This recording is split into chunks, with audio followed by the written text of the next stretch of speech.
कुनै पनि राजनीतिक प्रणाली प्रश्नविहीन छैन र हुँदैन। कुनै पनि राजनीतिक पार्टी प्रश्नविहीन छैन र हुँदैन।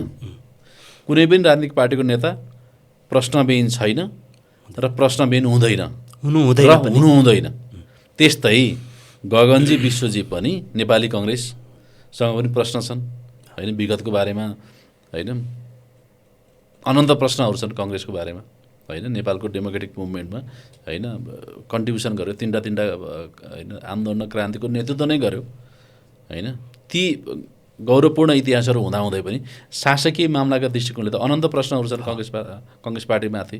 आखिर भदौ 23-24 विद्रोह त कङ्ग्रेस पार्टी र नेपाली काङ्ग्रेस र नेकपा एमालेको नेपालको इतिहासमै सबभन्दा बलियो भनिएको अथवा ठानिएको सरकारको विरुद्धमा भएको विद्रोह थियो र त्यो विद्रोहबाट विस्थापित भएको हो नि त काङ्ग्रेस र एमाले त। द्याट इज द रियालिटी, त्यो त रियालिटी हो। त्यस कारण प्रश्नहरू छन् होइन, तर प्रश्नहरूको जवाफ पार्टीले दिनु पऱ्यो, पार्टीको नेताले दिनु पऱ्यो।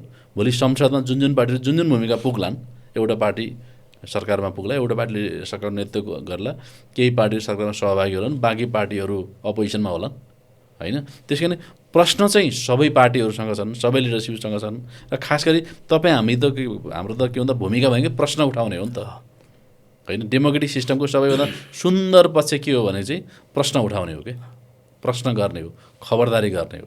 त्यसले नै के भन्दा राजनीतिक पार्टीलाई पनि जनताप्रति उत्तरदायी बनाउँछ, राजनीतिक पार्टीको नेतालाई पनि जनताप्रति उत्तरदायी बनाउँछ र राजनीतिक प्रणालीलाई पनि जनताप्रति उत्तरदायी बनाउँछ।